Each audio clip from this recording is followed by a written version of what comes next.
ก่อนที่เขาเจ้าสิปังบางช่องเขาเจ้าก็ผ่านการถ่ายต้นบักพริกบักเขือมาคือกันล่ะพี่น้องมีหลายช่องกูรู้หลายคนบางคนก็ว่าหมู่เจ้าสิมาถ่ายข้างบ้านคิดอยากถ่ายหยังลงก็ถ่าย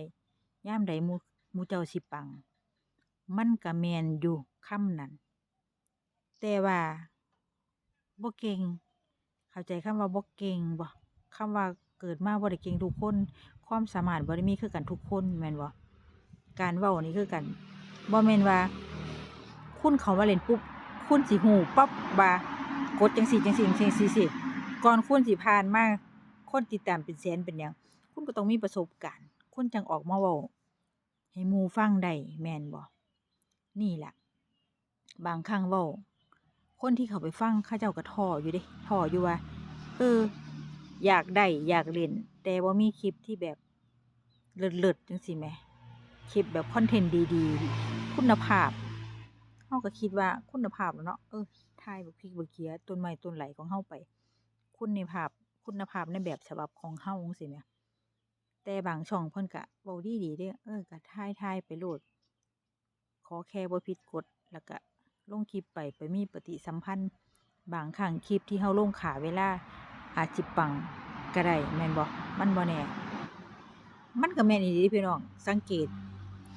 หลายช่องอยู่เดะที่เขาเจ้าดังๆยืนอยู่ข้างต้นบักฮุงซื่อๆหันหลังใส่ตลกวับๆแวบๆซื่อๆยอดวิวเป็นแสนเป็นล้านแต่เข้าใจอยู่ว่าเขาเจ้าคนติดตามหลายเขาเจ้า FC หลายเขาเจ้าลงหยังดันหยังก็มีคนดันก็เลยปังจังซี้แหมเฮามันคนใหม่เฮ็ดหยังก็บ่ปังล่ะเลยกลายเป็นแบบสิมาถ่ายจั่งซี้ยามใดสิปังมันก็แม่นแต่นี่คือการเริ่มต้นแต่ถ้าสมมุติว่าเก่งแล้วผ่านแล้วเฮาก็สิมีแนวมาเว้าสู่ฟังล่ะแหมเนาะบางคนเพิ่นบ่เก่งเพิ่นผ่านแล้วเพิ่นก็ผ่านอยู่แค่นั้นล่ะเพราะว่าเพิ่นบ่เก่งเพิ่นก็ได้คลิปของเพิ่นบ้านๆจังซั้นล่ะแต่ว่าบางคนมันเขาเจ้าเก่งเดะเขาเจ้าเพราะแต่เขาเจ้าผ่านแล้วเขาเจ้าสิมีประสบการณ์เดะเขาเจ้าสิเอานั่นอันนี้เขาเจ้าสิ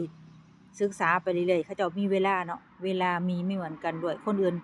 บางคนอาจสิมีเวลาบางคนอาจสิบ่มีเวลาคนที่มีเวลาและหัวดี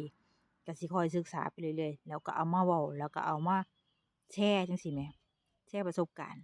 เอาไปมาเขาเจ้าก็เลยปังเพราะว่าเก่งเว้าเก่งให้ความรู้จังซี้แหมก็เลยดีสำหรับคนเก่งคนพยายามศึกษาพยายามเรียนรู้พยายามแบบตัดต่อมันก็เลยปังแต่ว่า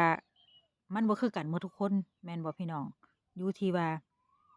ความสามารถของไผของมันนี่แหละแต่ว่าคนที่บ่มีความสามารถเขาเจ้าไปฟังบางครั้งเขาเจ้าก็แบบท้อเพราะว่าถ่ายข้างบ้านต้นไม้ต้นไหลนี่เขาเจ้าก็เมื่อยคือได้ยินบางครั้งก็เพราะว่าเจ้าของก็ถ่ายต้นไม้ต้นไหลบ่ฮู้สิถ่ายอิหยังเนาะก็ท้ออยู่เดะแต่บางครั้งไปฟังถูกช่องที่แบบว่าถ่ายไปโลดขอแต่บ่ผิดกฎถ่ายได้แล้วก็ไปมีปฏิสัมพันธ์ถ่ายมั่งบางครั้งก็ตันคือกันนะบ่ได้คิดบ่ออกแหมบ่ฮู้สิเฮ็ดคลิปหยังเพราะว่าอยู่กับบ้านอยู่กับข้างบ้านอยู่กับในบ้านหน้าที่แม่บ้านเนาะก็เลยได้แค่ข้างบ้านบ่ได้ไปเที่ยวไสบ่ได้มีคอนเทนต์ไสจังซี้แหมนั่นล่ะพี่น้องเฮ็ดไปโลดมีหยังก็เฮ็ดไปโลดขอแต่บ่ผิดกฎเนาะพี่น้องในแนวคิดของเฮาในแนวรู้สไตล์เฮานี่แหละเนาะพี่น้องสู้ๆเนาะพี่น้องมันจั่งใดก็สู้ไปนำกันเนาะผ่านบ่ผ่านก็สู้คือเก่าจ้า